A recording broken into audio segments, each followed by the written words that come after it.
Entonces, si os parece, ahora tenemos un turno de debate, vamos a establecerlo más o menos hasta la 1. A mí para iniciar un poco así el debate, también me gustaría señalar que creo que también es una de las cuestiones de las que se estuvo hablando esta mañana, ¿no?, sobre estas nuevas metodologías, ¿no?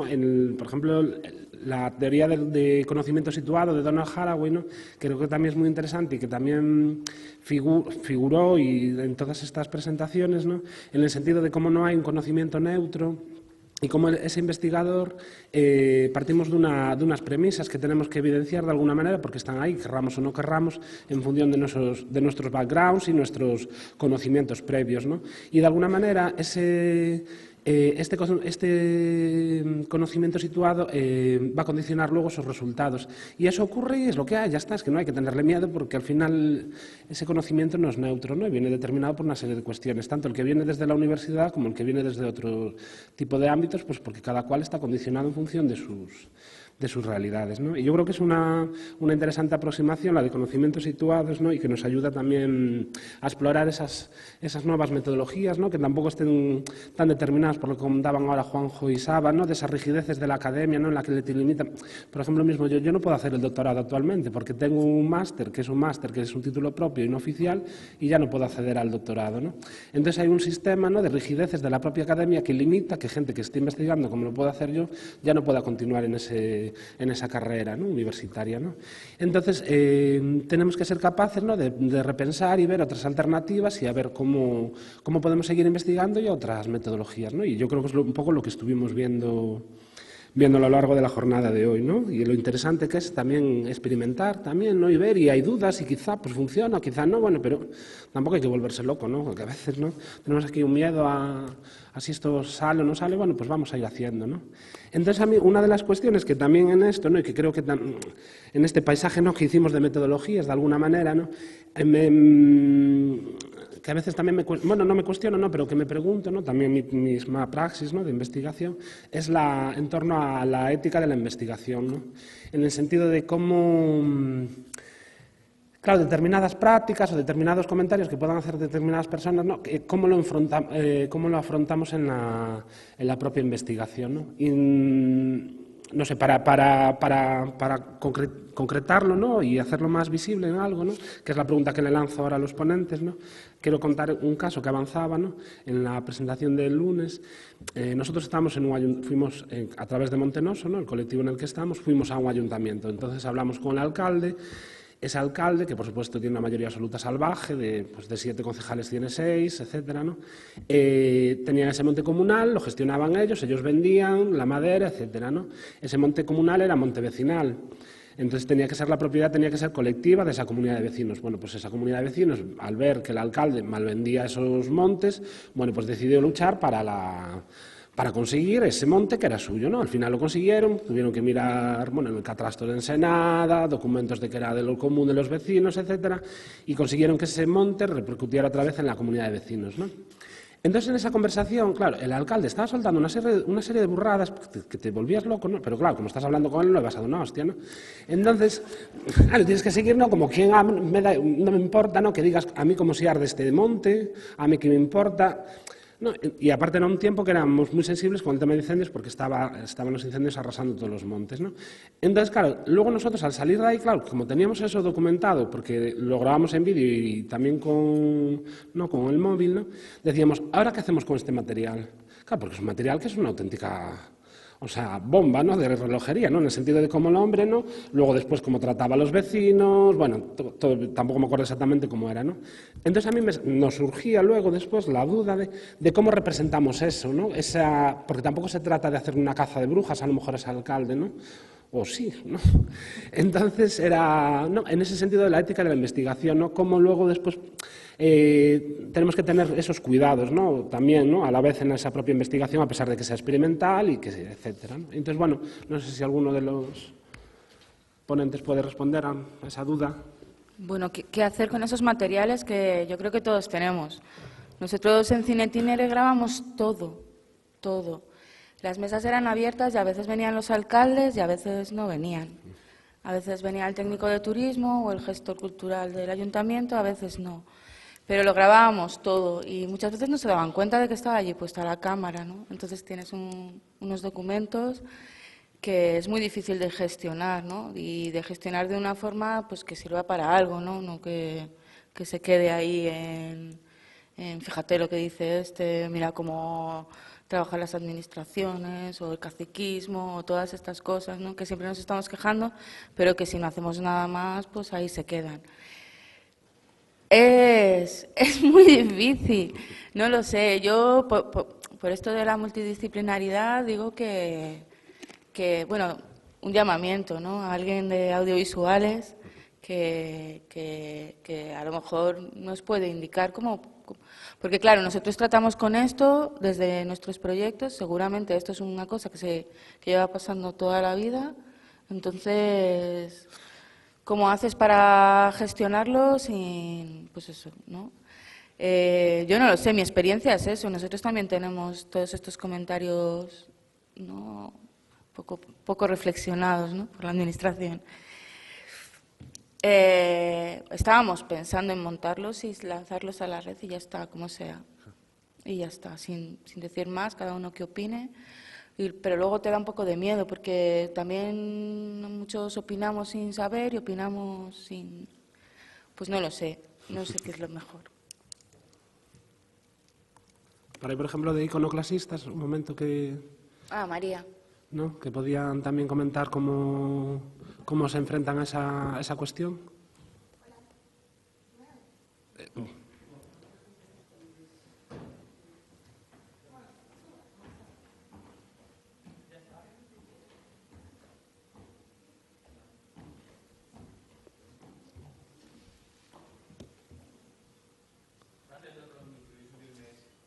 Bueno, ahora se incorpora María Masaguer, que también la conoceréis y que también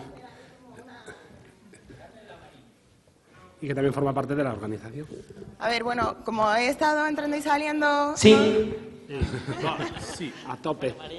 Como he estado entrando y saliendo, no sé muy bien si me repito o no, ¿no?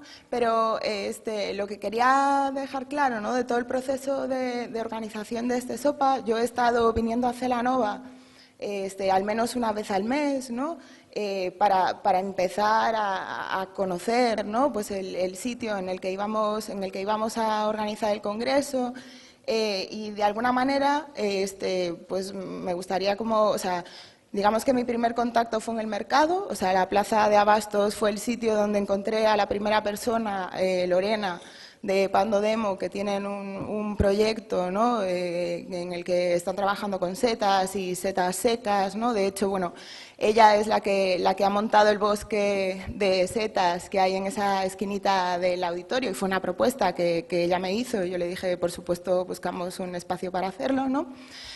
Bueno, Lorena fue como la primera persona que fue como, ups, vamos a hacer cosas. Enseguida se formó como un corrillo con las carniceras, el frutero. Les hablé de la posibilidad de si les gustaría que hubiese allí una exposición de fotos. Bueno, eso me llevó a pensar, bueno, ¿quién puede estar haciendo fotos? ¿Quién está vinculado con esa, bueno, dentro de este grupo de colaboraciones? Apareció Árbore, Árbore se contactó con Lorena, de repente apareció gente de audiovisual que proponía generar una mesa de comunicación y buscarles a ellos también un espacio, ¿no? Luego, bueno, pues más agentes locales, después fue muy bonito, ¿no? Lorena fue como el primer contacto y le dije, ¿no? Que sobre todo me interesaba que ella me sirviese un poco de puente para llegar a gente joven que estaba trabajando en Celanova, ¿no? Ella organizó el día siguiente de la romería Raigame, a la que también vine y para la que escribimos, ¿no? un pequeño artículo en ese, como una especie de periódico que editan el día de esa romería y publicitamos el SOPA y lo hicimos también con un vocabulario un poco de, bueno, atrévete, apúntate, contáctanos, ¿no? Esto quiere, bueno, estamos buscándote. Bueno, en Raigame y al día siguiente de Raigame, Lorena organizó una pequeña reunión con los agentes que ella consideraba que estaban siendo más activos, ¿no? en esta zona, y nos reunimos bueno, en la pequeña aula que tiene el proyecto de Chaira de Amoroz y la Asociación de Arrayanos, y tuvimos ahí como un debate, ¿no? En el que yo les explicaba un poco el espíritu del SOPA y ellos empezaron, ¿no? Pues a ver en qué podían colaborar, cómo querían involucrarse o qué se podía hacer, ¿no? La relación fue muy difícil porque en realidad eran como incursiones súper rápidas, ¿no? Yo llegaba, solo podía venir un día al mes, ¿no? Con lo cual en realidad había mucho espacio de silencio entre una llegada y otra. La mayoría de ellos no, digamos, funcionan por mail ni por redes, ¿no? Con lo cual no sabías nada, llamabas por teléfono, Lorena no tiene cobertura en el sitio en el que vive, ¿no? Entonces venías al mercado a ver si la encontrabas, pero a veces no la localizabas, ¿no? Entonces, bueno, también es como ese proceso, ¿no? Luego apareció Judith también, que la encontré en el Raigame tomando una sangría en el puesto de setas de Lorena, ¿no? Lorena me dijo, hay una chica que hace audiovisual que es del pueblo, ¿no? Y en una conversación también informal le hablé del SOPA y ella dijo, bueno, pues sí, quiero colaborar, y esa colaboración que parecía nada más, ¿no? Un pequeño inicio, pues hoy lo vais a ver, ¿no? Y se convirtió en un documental de 30 minutos que ha hecho explícitamente trabajando con la gente para proyectar y estrenar en el SOPA con otro sobreesfuerzo, que mil gracias, Judith, estamos esperando verlo, ¿no? Y bueno, y ya por último, luego también apareció la colaboración con la Universidad de Ourense, que se materializó, digamos, en el hecho de que les dijimos que, bueno, si algunos alumnos querían colaborar o proponer cosas, nosotros también estábamos abiertos a realizar esa colaboración. Intentamos venir a Ourense a hacer también reuniones con ellos, ¿no? En la que la primera reunión en realidad fue... 2 minutos, sí. ¿Qué es lo que ellos querrían hacer dentro del Congreso? ¿Qué es lo que les interesaría más? E intentamos también, digamos, que dentro del propio cronograma de organización, pues digamos, encajarlo en los perfiles en los que ellos pues les interesaría más trabajar. Y bueno, y luego ya por último, y con esto acabo, justo el día antes de que todos empezaseis a llegar, ¿no? Recibimos la noticia de que además había unos chicos del taller de empleo que han sido mis salvadores de logística y contacto con local, Pablo, Jorge, Álvaro y Juan, que están siendo para mí, digamos, el apoyo, pues no, están ahí todo el tiempo. Entonces, bueno, eso. En realidad esa ha sido mi experiencia para montar este SOPA, ¿no? Y agradecérselo, ¿no? Claro, por supuesto, agradecérselo a todos, Quique, a Ser, Benito, Judith, Lorena, Borja, bueno, los cuatro chicos del taller de empleo, ¿no? O sea, y bueno, la gente, eso. José, el frutero, estaba, siempre que venía me preguntaba, ¿y cuándo vas a traer los carteles y la programación? Porque quiero avisar a todo el mundo, no sé qué. Entonces, bueno, sí ha habido como un feedback muy bonito, ¿no? Que posibilita cosas y que yo creo que ahora pues puede abrir posibles, ¿no? Claro. Pues muy bien. Nada, no había hablado antes, pues tuve que venir a hablar. Sí. Nada, que muy... Entonces, bueno, ¿no? Dando esas gracias, ¿no? Y entonces, de esa manera también retomando también, ¿no? Las gracias a los clasistas por estar y las gracias por la respuesta que nos podías dar sobre la ética de la investigación. Hola, ahí está.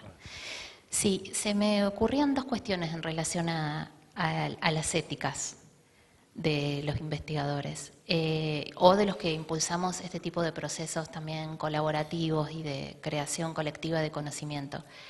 Por un lado, desde Iconoclasistas nosotros planteamos esta cuestión de la colaboración, entendiendo también los espacios de los talleres en una cuestión dialógica, donde nosotros no vamos a prestar un servicio a alguien, sino que participamos activamente de los procesos Y de hecho, las invitaciones que nos llegan para realizar talleres, nosotros seleccionamos siempre por afinidad dónde queremos participar, ya sea afinidad afectiva, ideológica, por temática, por una cuestión de por ahí que no conocemos el tema y nos interesaría abordarlo, etcétera. Pero no es que aceptamos realizar cualquier taller. Cuando estamos participando, también estamos apoyando ese proceso.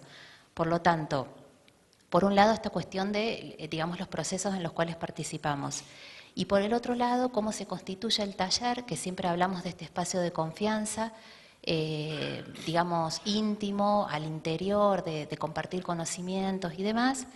Y luego lo que sale de ese taller, lo que toma estado público, creo que la ética está también en una cuestión de consensuar estas temáticas, problemáticas, resistencias, etcétera, que van a conformar este relato colectivo. Y cuando uno está pensando eso, también está trabajando las consecuencias y los efectos que ese discurso puede tener hacia el afuera.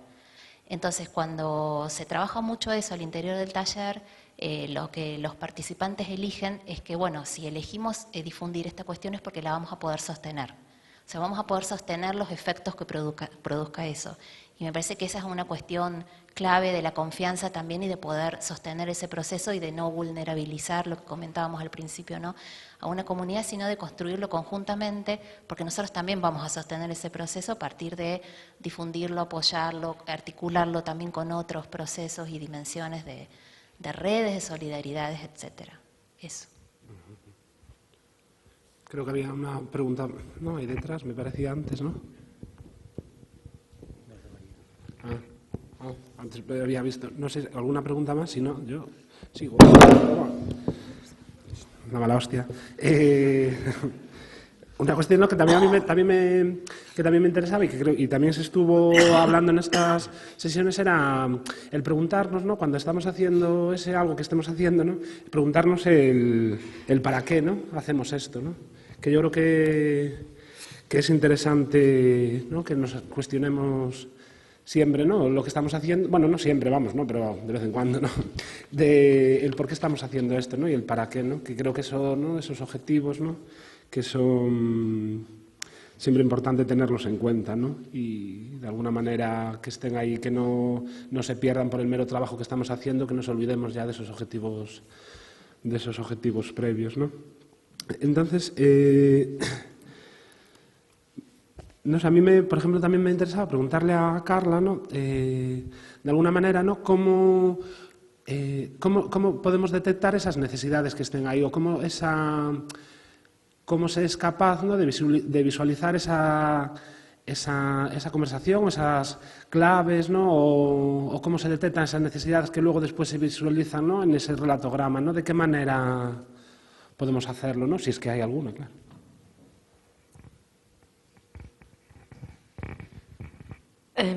Pues sigo preguntándomelo, así que no tengo una respuesta concreta. Aparte estaba relatogramando y estaba en otra cosa. Pero yo creo que lo he intentado decir y realmente la única ética y la única posibilidad de hacer que yo me planteo es estar dispuesto a ser parte de lo que está sucediendo. Entonces, cuando eres parte de, puedes tener dudas, puedes tener preguntas, puedes equivocarte, porque, bueno, a todos nos puede pasar, pero no es más que eso. No sé si respondo. No es más que eso, que no es poco. No. De eso habla también, ¿no?, Marina Garcés, ¿no?, con la honestidad con lo real, ¿no?, de alguna manera, ¿no?, también ser honestos, ¿no? Quiero preguntar. Sí. Bueno, a mí me ha gustado mucho la sesión de hoy y también la forma en la que Fran has planteado el inicio del debate. Y me he quedado pensando, no sabía si intervenir ya o esperarme un poquito más, pero como veo que la gente no se anima, pues yo me animo, ¿no? Es sobre esta cuestión del archivo, que ahora además veo que pues estamos promoviendo una revista, ¿no?, que entonces me pregunto si debiera llamarse revista o cómo nombrarla, ¿no? Cómo asegurarnos de de que lo que queremos guardar es lo que de verdad estamos guardando, ¿no? ¿Cuál es la función? ¿Cómo codificar todo esto que estamos haciendo? ¿Qué es lo que queremos que se lea de nosotros, que se sepa de nosotros en otro punto del mundo, ¿no? Esta preocupación por el archivo es una preocupación que yo experimenté de forma muy intensa en el 15M allí en Sol, donde enseguida comenzamos a hacernos preguntas de qué hacer con toda la papelería que estábamos generando, las imágenes, los vídeos, para qué guardar todo eso, cómo codificarlo, cómo ponerle etiquetas, cuáles son las etiquetas, dónde debería estar esa información, si en el Internet Archive, en dónde. Y hubo mucha polémica y nadie sabía bien, pero por primera vez nos dimos cuenta que tener un archivo era algo muy importante, no era una cosa de viejos, no era una cosa de un tipo de profesionales ya decadentes que no sabían nuestro mundo qué hacer con ellos, sino que de pronto la experiencia de cómo construir un archivo era clave, ¿no? Entonces, no sabíamos, por ejemplo, si la función principal de todos estos tipos de proyectos que generamos debía ser la replicabilidad. Si deberíamos guardar todo aquello que de alguna manera, cuando alguien acceda a nosotros, pueda reconstruirlo y entonces no empezar de cero, sino partir de donde ya hemos llegado. O el archivo, o la función principal del archivo debiera ser sostener la comunidad y empoderarla y hacerla más vibrante. Y todo esto tiene un poco que ver con lo de la ética, ¿no? Que me imagino que no se trata de saber si vamos o no a despellejar al alcalde, que qué más nos da, si se va a cambiar, y además ese ya forma parte del pasado casi seguro, ¿no? O del pasado, o no está en el futuro que soñamos, ¿no? Sí. Entonces el asunto, bueno, me gustó mucho de la exposición de Iconoclastias, ¿no? Como ellos cómo hacer un mapa es en realidad hacer un archivo, es construir una infraestructura y también es hacer una obra de arte de alguna manera, ¿no? Porque visualiza cosas que de otra forma no podríamos acceder a ellas, ¿no? Y es una infraestructura porque está viva, porque puede uno seguir trabajando con ella. Y también es un archivo porque contiene todo aquello que pensamos que merece preservarse para la comunidad que lo ha creado, ¿no? Pero a mí me gustaría reflexionar sobre eso, de si la ética de lo que hacemos debiera prestar atención a esos tres puntos, ¿no? A cómo va a ser un archivo, cómo ser una infraestructura y cómo hacer al mismo tiempo una obra de arte, que también ahí uso yo la palabra arte de una manera muy generosa, ¿no? Podría ser también una obra de ciencia, ¿no? Porque en realidad la diferencia entre ciencia y arte son los procedimientos a través de los cuales pretenden hacer visible algunas realidades que están medio ocultas, ¿no? Bueno, yo quería hacer, para no que fuera un discurso así en abstracto, sino algo más concreto, quería preguntarle a Carla una cosa que siempre me ha inquietado y que yo creo que hemos conversado alguna vez, pero me gustaría saber si ha podido pensar sobre eso. Cuando uno piensa en el 15M no hay un cantante, no tenemos un intelectual, no hay una música asociada a eso, pero en cambio se ha poblado todos los imaginarios del 15M de relatogramas, de dibujos, ¿no? Y me gustaría saber si ha pensado el por qué el 15M no tiene un portavoz, no tiene un intelectual, no tiene un libro, no tiene ni siquiera un concepto, pero sí tiene un montón de relatogramas, ¿no? ¿Y qué relación tiene eso con la noción de archivo, de qué es lo que queremos guardar y por qué es eso lo que se preserva? Y por qué ahora todo el mundo quiere tener relatogramas cuando hace eventos como este, ¿no? Eso me parece interesante. Yo en relación con lo de por qué he cuestionado si la Descomunal debiera llamarse revista, pienso en Feijóo, ¿no? Que era alguien que también no le espantaba tratar con los amateurs y tratar con la gente, ¿no? Y que concibe su obra como un proyecto para sacar de las tinieblas a la gente más rural, a los llamaban entonces aldeanos críticos. ¿Por qué no explorar la posibilidad de, en vez de revista, teatro crítico iberoamericano, ¿no? Que a lo mejor de pronto nos manda a dialogar con cosas que creíamos del pasado y que siguen estando presentes, ¿no? Y luego, para iconoclastias, a mí me ha gustado mucho como en el mapa que habéis hecho sobre las basuras, ¿no? Cómo habéis dicho, pero luego no habéis desarrollado, y a mí me gustaría que lo desarrollarais, esta cosa de que los que están separando a las basuras están preservando la convivencia del conjunto de la ciudad, ¿no? Lo habéis dicho, lo he escuchado, pero no sé si podríais explicarlo un poco más.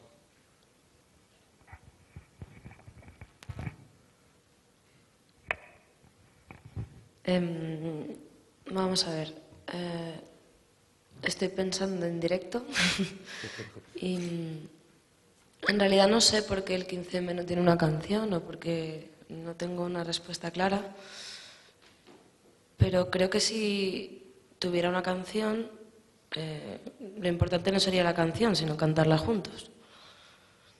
Entonces, y la cuestión del dibujo, que no solo en el 15M, está pasando hay una pseudo revolución que yo creo que sí que es una segunda ilustración, pero de dibujar, que creo que tiene que ver con que primero es un medio fácil en cuanto a las tecnologías que intervienen de inmediato, que son fáciles de manejar.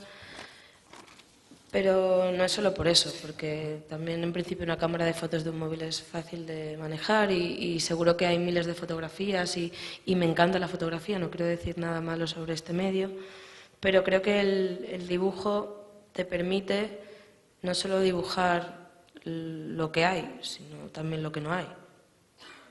Y bueno, creo que con una foto es más difícil y te permite señalar o destacar o ficcionar o incluso cosas que otros medios con tanta inmediatez creo que no te permiten. Y puede que sea por eso. También se puede mirar desde muchos lugares. Hace poco en Inglaterra, de hecho salió en el periódico una noticia que el titular traducido era "dibujar es peligroso". Y porque empieza a haber en muchas manifestaciones o eventos con un carácter político, combativo, digamos, mucha gente, hay un ejército de dibujantes. ¿Y qué pasa? Que tú no puedes a lo mejor hacerle una fotografía, digamos, al cuerpo policial, pero puedes estar haciendo un taller de dibujo en la calle. Y están empezando a preocuparse por legislar la práctica del dibujo en la calle. Entonces, bueno, es un tema que está ahí. Volvemos como al retrato de los juicios y porque creo que se está convirtiendo como en un resquicio, en un medio que en vez de hacer las cosas públicas permite dibujar las cosas públicas. Y eso es hasta donde he podido pensar.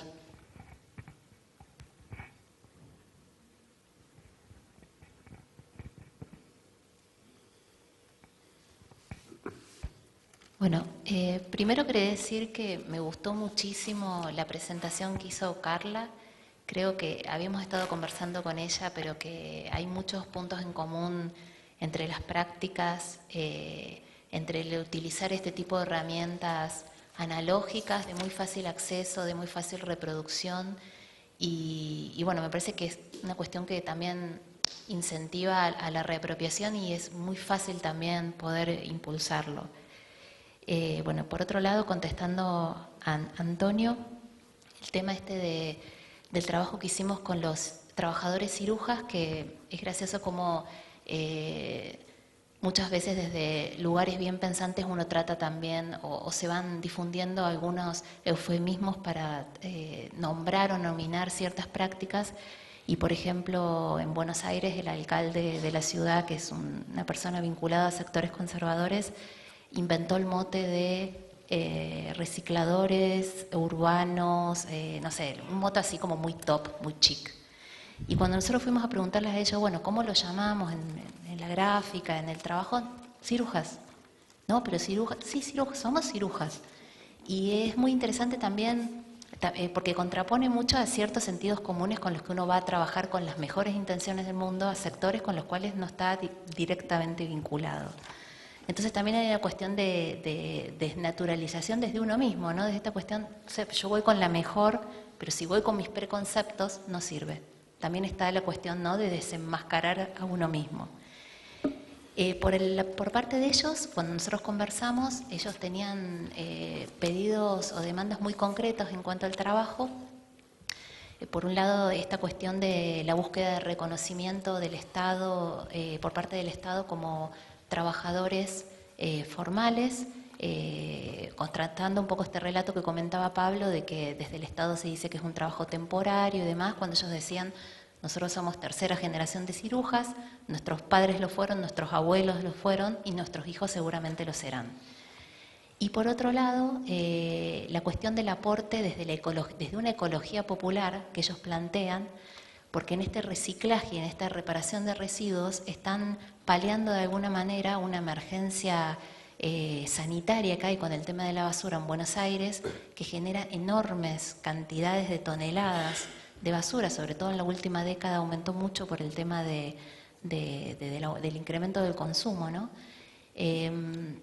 Y bueno, y el pedido de reconocimiento, no solo por parte del Estado, para obtener los beneficios sociales vinculados a un trabajo formal, y por el otro lado el reconocimiento a la ciudadanía.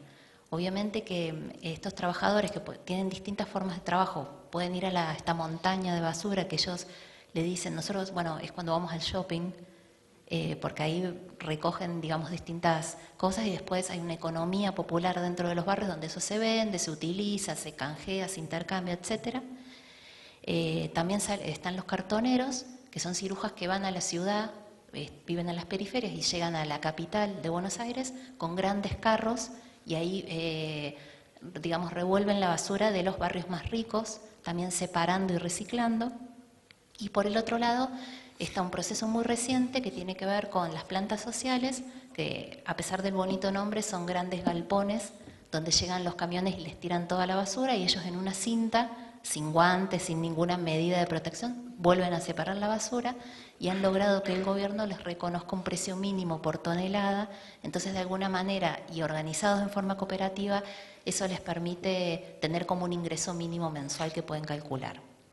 Estos trabajadores que están vinculados a una zona específica de Buenos Aires con la que nosotros trabajamos, que es José León Suárez, está lleno de distintos barrios que son asentamientos precarios ubicados sobre la basura.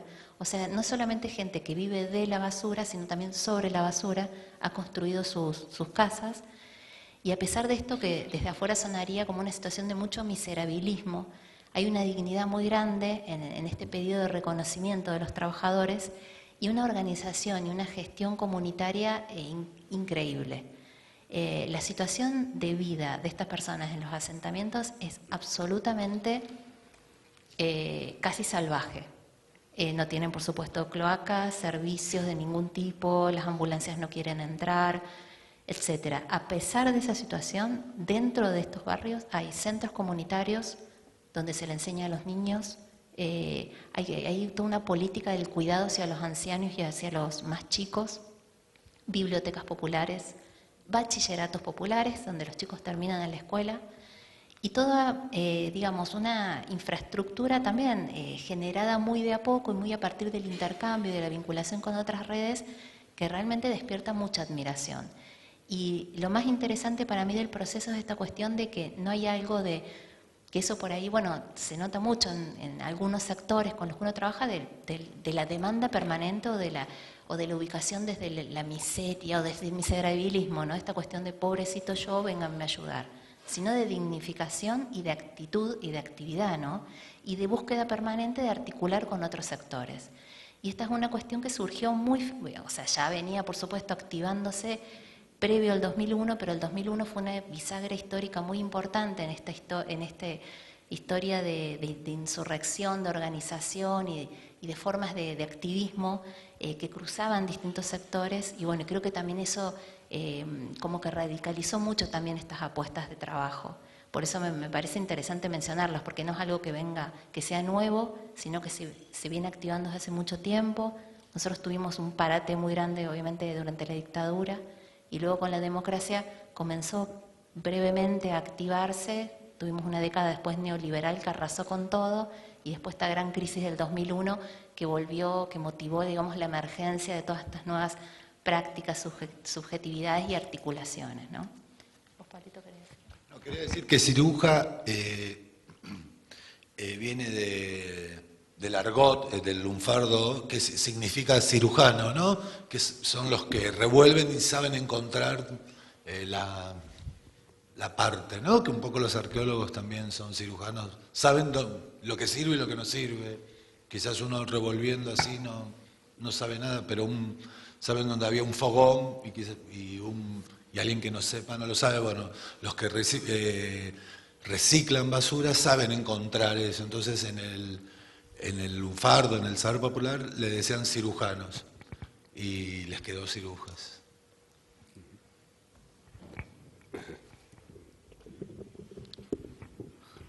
Bueno, nos toca, ¿no? A ver, La Descomunal es una revista, es un fanzine, un magazine, con un sitio, o sea, el dominio se llama ladescomunal.org, no quiere catalogarse como nada así como o sea, un espacio abierto y bueno, no sé, repositorio me parece un poco una palabra que no me gusta mucho, pero bueno, un sitio donde se va contando, ¿no? Yo creo que el tema de los archivos y la necesidad de recopilar la información, hombre, yo, claro, es que como soy arqueóloga, historiadora, pues es muy difícil, ¿no? Decir que no creo que sea importante, ¿no? Guardar cosas para crear un futuro. Pero yo entiendo y, bueno, creo que hablo en nombre de todos con los que estamos elaborando esto y que a los que animo que cualquiera que quiera participar puede hacerlo perfectamente. Es que lo que nos interesa es el proceso de la creación de esos contenidos. Cómo trabajar los diferentes agentes. Siempre... O sea, para mí siempre el patrimonio, como yo lo entiendo, pues siempre ha adolecido de los mismos problemas que, bueno, una parte del patrimonio que es el arte contemporáneo, ¿no? O sea, que un poco incomprendido, ¿no? Una cosa que te gusta o no te gusta, pero no la entiendes, ¿no? Entonces yo siempre he querido coger de la mano a los artistas contemporáneos para transmitir conocimiento, utilizarlos como herramientas, y así surgió un poco el tema de hibridar esas dos cosas, ¿no? Y intentar comunicar de una manera pues más humana, más actual, que sea de más fácil acceso a todo el mundo, ¿no? Como como los mapas, como los relatogramas, ¿no? Buscar otras herramientas quizá más visuales que configuren unas representaciones mentales más directas, ¿no? con el que está intentando participar de eso. Entonces es por eso. Bueno, y por qué no decirlo, cuando hicimos esto ¿le llamamos congreso? ¿Le llamamos reunión? ¿Le llamamos qué?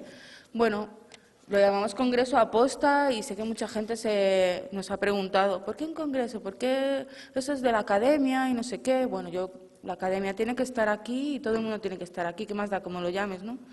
Pero claro, al llamarlo congreso también tienes que cumplir con unos requisitos que nosotros estamos intentando no romper todos esos requisitos, pero sí es verdad que el mundo académico pues necesita que muchas de las personas que participan tengan un lugar donde escribir sus artículos, ¿no?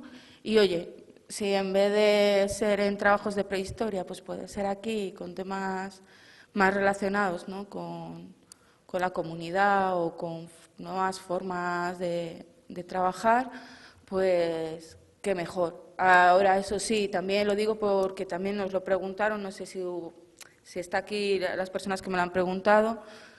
No vamos a indexar la revista ni tenemos ninguna intención de hacerlo. Si alguien quiere hacerlo, pues bueno, se puede hablar y que se le ocurre él, ¿no? Pero no, es un trabajo que nos parece que no merece la pena, ¿no? No somos un comité científico de pares que tienen que revisar, porque no, esa no es la idea de este espacio, ¿no? Este espacio lo que quiere es, pues eso, y luego igual luego si el archivo es muy grande, pues alguien se puede encargar porque generamos demasiada información y hablamos todo el rato de lo mismo, que nos gusta mucho, ¿no? Entonces a lo mejor alguien se ofrece a hacer resúmenes o relatogramas o otros gramas, los que sean, ¿no? Que comprima eso o una síntesis, no sé, porque también los espacios son importantes y lo que se dice, pues a veces, pues eso, que nos repetimos mucho y, bueno, cualquiera que haya intentado hacer una tesis y si lo ha conseguido, pues enhorabuena, sabe que está hasta las narices de estar leyendo todo el rato lo mismo, los mismos artículos, las mismas referencias, venga página para aquí, página para allá, pues no. Esto no pretende ser esto, pero sí que creo que es importante pues poder recoger toda esta información. ¿Por ahí alguna pregunta?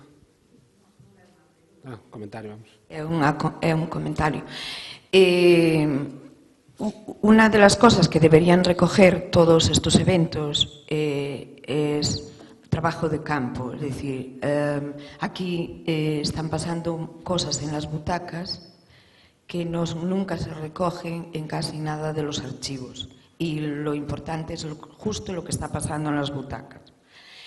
Qué es lo que están mirando aquellas chicas en el ordenador. Es decir, un observador de lo que está pasando aquí, qué tipo de conversación, qué sentimientos, qué emociones. Es decir, eso es fundamental para saber exactamente qué es lo que está pasando. Una de las cosas importantísimas, por ejemplo, que nosotros tuvimos en cuenta dentro del proyecto Cárcel cuando organizamos las jornadas era el aquí y ahora. Es decir, no programar, no lo digo como crítica, lo digo en general, No, como crítica no, porque eso se ha hecho, o sea que... No, María, que no estoy hablando de eso, Claro. Es decir, no estoy hablando justo de este congreso ni de nada, sino en general de cómo plasmamos las cosas de lo que pasa. Es decir, lo que pasa está pasando en aquí y ahora.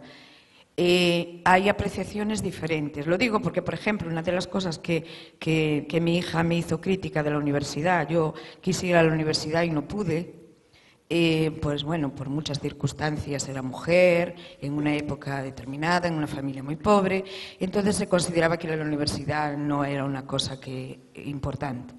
Cuando mi hija empezó a ser mayor, medio le obligaba a ir a la universidad. Y ella, cuando se encontró con la universidad, me dijo, es una puta mierda. Me lo dijo así de claro, esto no está vivo, aquí no pasa nada importante, no nos tienen en cuenta. Por ejemplo, nadie se enteró de que yo era bailarina y como tal podía transmitir un montón de cosas de las que me estaban hablando a través del baile. Entonces, las cosas, es decir, que pasan, están pasando aquí y ahora. En el proyecto Cárcel, por ejemplo, cuando organizamos las jornadas, y me parece que esa es nuestra filosofía, había un artista plástico que nos insistía constantemente, no programéis, no programemos, no programemos. Es decir, las cosas surgen y pasan.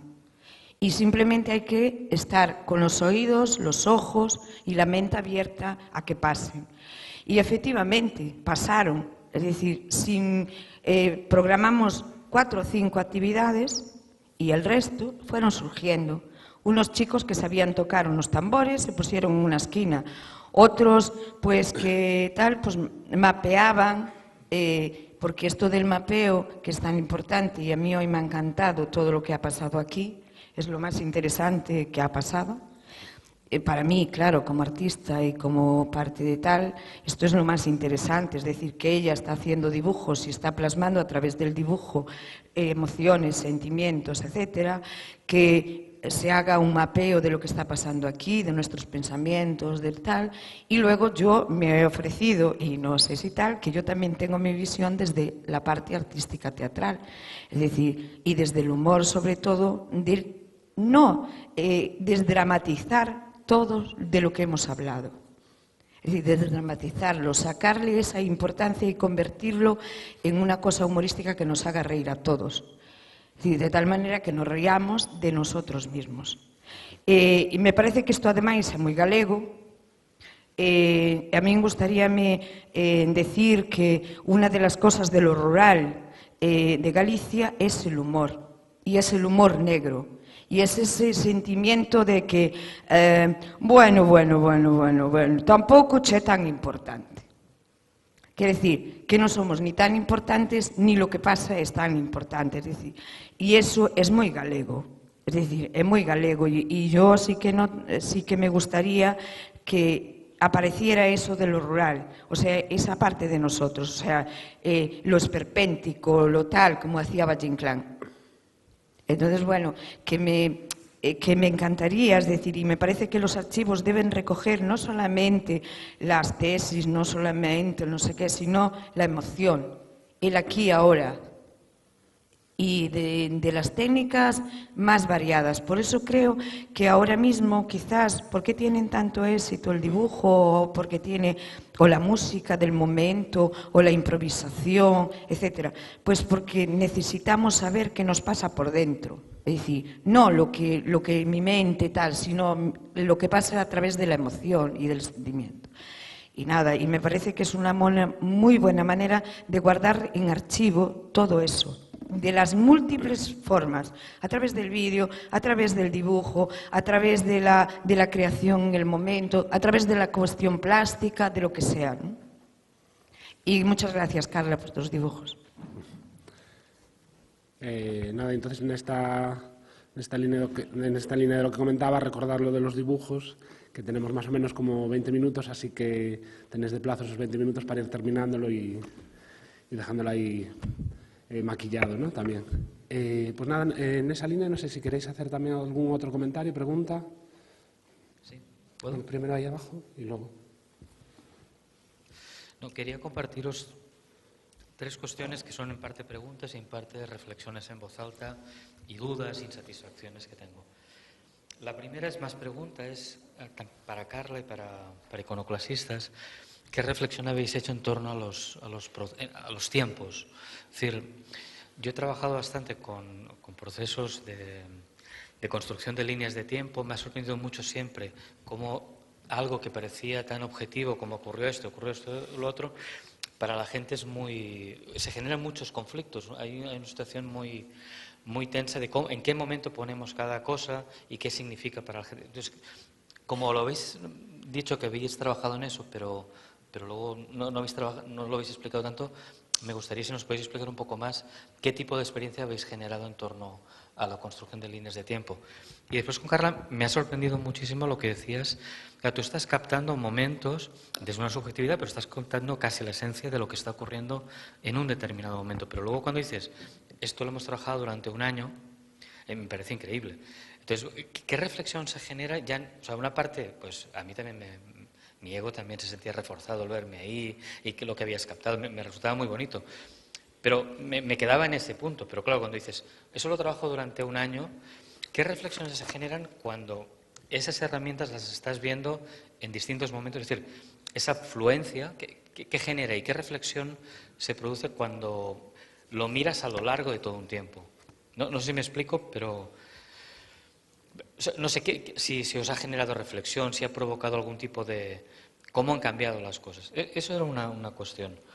La otra, me sorprende mucho lo que estáis explicando en torno al dibujo.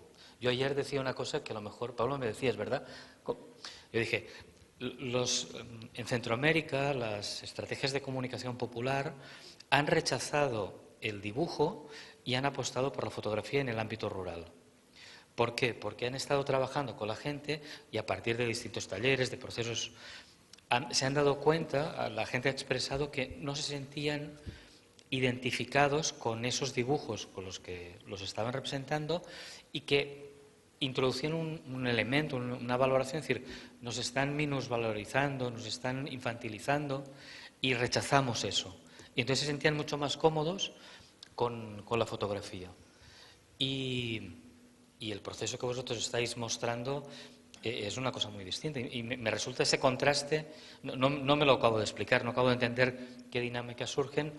No sé si la gente en Centroamérica nos hemos equivocado en el tipo de dibujo, no sé qué está ocurriendo, pero ese contraste tan marcado, que además yo lo dije en público y lo dije como algo muy como de pensamiento común, que es el que hemos generado ahí en torno a las revistas y a las estrategias de comunicación popular. Entonces, no sé, me sorprendió eso. Y lo tercero es una insatisfacción que tengo de ahora y que ha habido apareciendo en distintos momentos del Congreso. Tengo la sensación de que vivimos en unas universidades que tienen unos límites muy claros, con estas dinámicas de los papers, no sé qué, y vemos gente valiosísima perdiendo el tiempo en solo su carrera profesional, pero al mismo tiempo, y vamos generando instituciones de conocimiento autónomas fuera de ese mundo, pero casi lo planteamos en términos contrapuestos, una cosa contra la otra, y yo no me siento tan identificado en esa dicotomía. Sigo pensando mucho como este viejo marxista E.P. Thompson, ¿verdad? Esa historia de decir, necesitamos, desde el ámbito de la clase obrera, necesitamos instituciones autónomas propias, pero al mismo tiempo estamos en la universidad, al mismo tiempo, y esa batalla no la damos por perdida. Y estamos en disputa y jalando, no sé, en mi experiencia en Albasut ha sido también esa.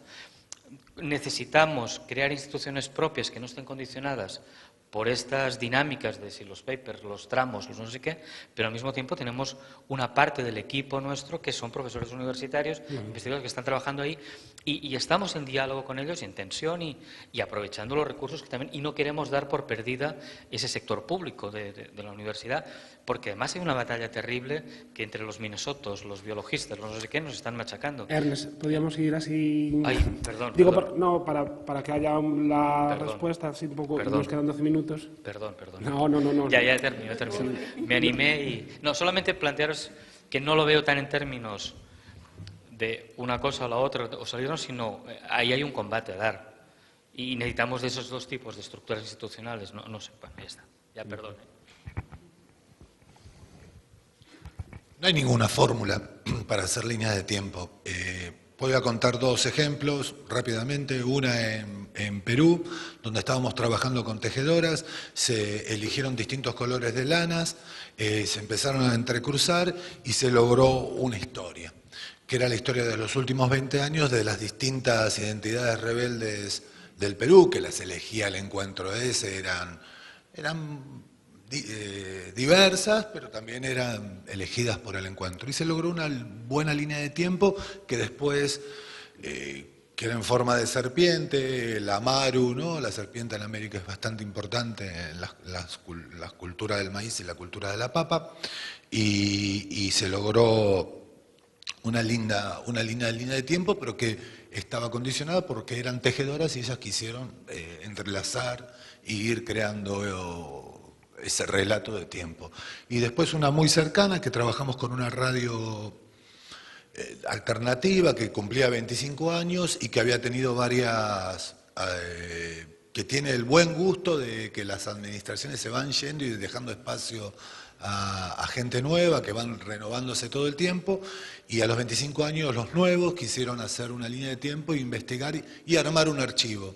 Y nosotros le hicimos una cosa lineal, pero donde ellos podían empezar a juntar las fotos, armar las carpetas, llamar, bueno, y la gente fue poniendo los volantes del año 89, se consiguieron, y en base al trabajo con la línea de tiempo lograron crear el archivo y ordenarlo en el trabajo, ¿no? Nosotros se lo dimos muy pautada, porque había diseñadores, entonces le podíamos poner tamaño de fotos, cómo escribir, ¿no?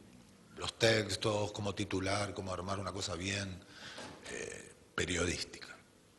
Pero no hay ninguna fórmula, ¿no? Es un poco siempre improvisar y dialogar con los que tienen la idea. Obviamente que el tiempo, a veces el tiempo en comunidades originarias americanas es muy difícil. Yo no lo entiendo, yo soy urbano, no termino de entender el tiempo, quizás tengo que tomar unos litros de ayahuasca para entender el tiempo de los pueblos originarios de América, ¿no? Es muy difícil. Yo quería agregar una pequeña cosita con respecto a lo último que dijiste, Ernest, de esta cuestión del antiacademicismo o del rechazo, o sea, la sobrevaloración de un saber que está ahora minusválido, pero frente a otro. Y me parece que, bueno, que también surgió mucho esta cuestión de trabajar juntos, de obviamente entendiendo los lugares desde el saber hegemónico que se ocupan, pero también produciendo estos cruces. Justo antes, cuando estábamos tomando el café, estaba hablando con dos compañeros acá atrás y me contaban el aporte que ellos hicieron desde una investigación y desde una mirada que le aportó una comunidad, una serie de argumentaciones para defender un territorio. Y yo decía, claro, eso es clave, pero ¿cómo se desarrolla esa articulación? ¿Cómo estar todo el tiempo reflexionando de no imponerse, de ver la necesidad del otro, pero tampoco prestando solo un servicio, sino involucrándose en el proceso, haciendo una cuestión dialógica? Pero no me parece la postura antiacademicista, porque de hecho todos o la mayoría hemos pasado por distintas instituciones, desde la primaria, el secundario, la facultad, el instituto, etcétera. Y entonces me parece que, bueno, que hay que aprovechar esos saberes de gente que se ha puesto a investigar fuertemente en eso y ver cómo se puede implementar otras maneras de divulgarlo, de socializarlo y de articularlo y de construir nuevos saberes a partir de eso. Si os parece, ahí arriba había una persona que quería hacer una pregunta, entonces puede hacer la pregunta y luego Carla, que creo que también quedaba por hacer esta respuesta, ¿no? ¿Cómo? Sí, ahí atrás, y tenemos que parar ya con... bueno, pues nada, es que no tenemos, o sea, quiero decir, vale, a ver, tranquilos. Quiero decir, si somos breves, claro, somos breves en las preguntas, seguramente en las respuestas también lo podamos ser y podemos terminar en los tiempos que tiene establecido, entonces sí, pero os pido brevedad a todos y todas. Yo voy a intentar ser muy rápida. Quería hablar sobre lo que está pasando aquí y ahora en los múltiples planos de donde estamos. Ahora mismo, los que estamos aquí, estamos reunidos en un mundo físico, están pasando una serie de cosas, pero estamos transmitiendo y estamos permeabilizando en otros medios. Entonces, digamos, es muy importante lo que estamos haciendo aquí, pero también es muy importante, ya no solamente en el medio digital nos podemos quedar en ese contexto local, sino intentar llegar a ese global que hablábamos ayer en las mesas. En cuanto a programación, pues bueno, yo contigo discrepo totalmente. Yo cuando hago algo sé por qué y quiero saber por qué estoy haciendo algo y sobre todo para qué quiero hacer eso, para buscar la forma más rápida y más efectiva de intentar conseguirlo. Pero bueno, es mi forma, mi camino.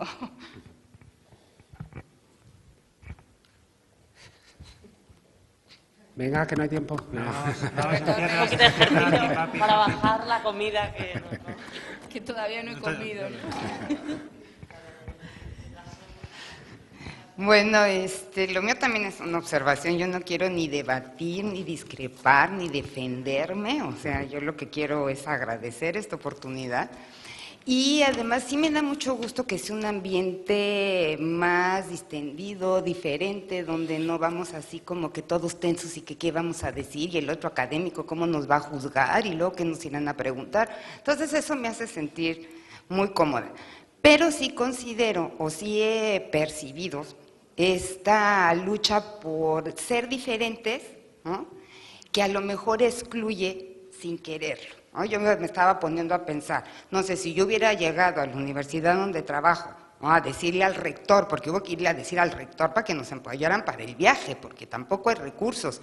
Fíjese que voy a una puesta en común sobre una experiencia teatral acerca de los iconoclastas. Digo, por decir una tontería, me hubiera dicho, oye, niña, ¿dónde vas? Bueno, me hubieran hecho un favor con eso de niña, ¿verdad? Pero, de lo que se trata es, bueno, a lo mejor tampoco hacer de lado todos estos términos académicos, ni que nos haga conflicto el decir congreso, ¿no? Y aprender que así como hablamos con otros en el mismo nivel, que entre nosotros también hablemos en el mismo nivel. O sea, bueno, unos tenemos una manera de ver las cosas, otros otras, unos van independientes, nosotros vamos muy atadas a las políticas estatales en cuanto a la educación, y si no tenemos papers, ¿no?, y si no andamos en revistas indexadas, y si no vamos a congresos, no tenemos puntitos y no nos pagan, ¿no? Entonces, ese tipo de cosas yo creo que hay un poco que compartirlas Y que vernos así en ese plano no es competir ni estar rivalizando, ni entonces ahora tenemos que ser más cercanos a los otros, sino pues compartir en este nivel. Entonces pues yo lo que quiero es agradecer mucho por la oportunidad y sí que a los académicos o a los que nos creemos que lo somos, que a lo mejor no, que también nos den un espacio, ¿no? Gracias. Rapidísimo, el Congreso está codirigido bueno, por mí y por la decana de la universidad. O sea, el año pasado también se hizo de mano de la universidad y nosotros, todo el mundo tiene cabida. Es verdad que hay un cierto resquemor, o sea, ¿para qué vamos a mentir, no? Cuando el mundo académico a veces te hace sentirte excluido y entonces pues tú dices, pues yo qué sé, ¿no? Pero que para nada, ¿eh? O sea, yo creo que esto pretende todo lo contrario, pretende integrar a todo el mundo. Y si hay que, pues yo qué sé, que el artículo salga en una revista para conseguir la pasta, para venir aquí, pues oye, se busca y ya está, punto. No hay más, ¿no? Porque aquí venimos a construir y a dialogar, seas de quien seas y vengas de donde vengas. Pues si os parece cómo está... No me parece. No, vamos a ver. Es que quiero decir, hay un moderador de la mesa que soy... Pero déjame responder. No, vamos a ver un momento. No, es que no tenemos tiempo, tenemos que terminar y lo comentamos luego. Quiero decir, no creo que pase nada porque queda una pregunta en el aire, ¿no? Bueno, no pasa nada. Quiero decir, hay unos tiempos. Es que no, quiero decir, a mí... ¿Me das un minuto? Sí, claro. Vale, solo un minuto, muy rápido, hablando de tiempo, ¿vale? Ernest, con el tiempo, los relatogramas, esto te lo contesto después y te cuento casos, ¿vale? Porque creo que no... O sea, sí he aprendido muchas cosas y de hecho ha pasado que la alcaldesa de Santa Coloma quiera publicar un cómic con relatogramas y no gastarse el dinero en una fiesta de inauguración de su skatepark. Entonces ahí está pasando algo, pero bueno, eso luego lo matizo. No ha pasado porque no hay dinero, pero bueno, intenciones. Después lo de la foto, ayer a mí me resonó mucho lo que contaste de la foto y no sé si tiene algo que ver, pero yo creo que sigue habiendo gente que cree que la fotografía es un medio que otorga cierta objetividad. Y no sé si aquí, en el otro lado del charco, está habiendo una especie de renuncia a esa objetividad. Y bueno, y a lo mejor eso es importante. Y por otro lado hay una cuestión técnica que, por lo menos a este lado, en los últimos años hay un debate bastante caliente sobre los derechos de imagen y de propiedad, etcétera, etcétera, etcétera. Entonces hay muchas veces que hay gente que no quiere que le graben o que le registren con una fotografía, con un vídeo, en un streaming, pero no me preguntes por qué, no le importa que le dibujen, lo cual también es peligroso. Pero bueno, eso creo que está pasando. Y sobre los tiempos y sobre la universidad, le voy a robar una idea a Antonio, porque es el que me la ha enseñado. Y yo escribo papers sobre relatogramas. Entonces, y no pienso renunciar ni a hacer relatogramas ni a escribir papers. Y lo que la universidad da, y es lo que me ha enseñado Antonio, y es la academia, es precisamente tiempo. Y es tiempo para leer, para pensar y para reflexionar. Entonces, si todos fuéramos activistas, nadie tendría tiempo para leer y viceversa. Entonces, yo estoy cansada ya de esta dicotomía y te doy el micro. Nada, pues nada, para ir terminando así entonces esta mesa, nada, hacer un pequeño resumen de ¿no?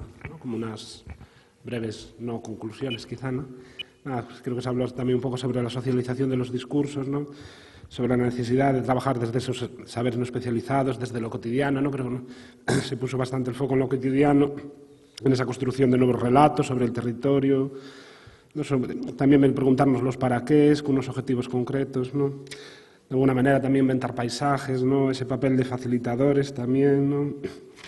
Ese proceso de creación también de mapas, de otras formas de releer las realidades, ¿no? También se contraponía de alguna manera, aunque tampoco guste, ¿no? Esa visión dicotómica de las realidades entre mapas de datos versus mapas de relatos, ¿no? El punto, ¿no? En la importancia del relato, la construcción de esos relatos colectivos, en esa visión, en esa construcción de conocimiento también colectivo, de las diferentes formas que se puede trabajar o intentar impulsar o mediar o facilitar esos conocimientos colectivos, ¿no? Trabajar el movimiento también, visibilizar esos invisibles, ¿no? Más relatos, menos datos, ¿no? También la importancia de esa performatividad del método de alguna manera. la necesidad también de abrir el código, que creo que es lo que se estuvo hablando, ¿no? Sobre todo en esta jornada de mañana, y creo que es también de agradecernos a darnos la oportunidad a conocer esos códigos, ¿no? De cómo esa apertura de esos procesos, ¿no? Y así de alguna manera también podemos copiarlos ¿no? Y con gusto, ¿no? Además, ¿no? Poder copiar estos procesos.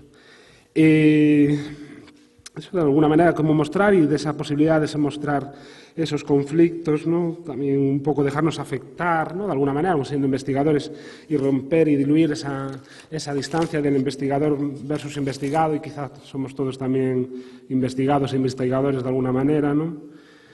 Un poco también, ¿no? Cómo es posible que nazcan proyectos y esos proyectos cómo nacen a partir de una necesidad, y cómo se detecta esta necesidad, y gracias a ello pues podemos encontrarnos aquí, ¿no?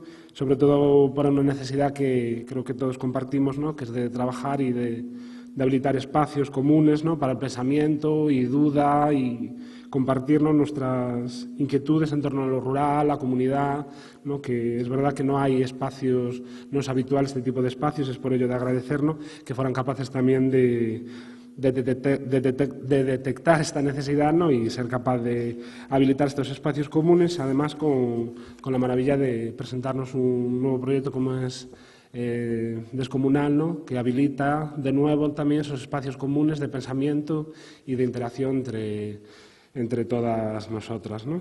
Y entonces, bueno, pues yo creo que más o menos así, pues unas ideas.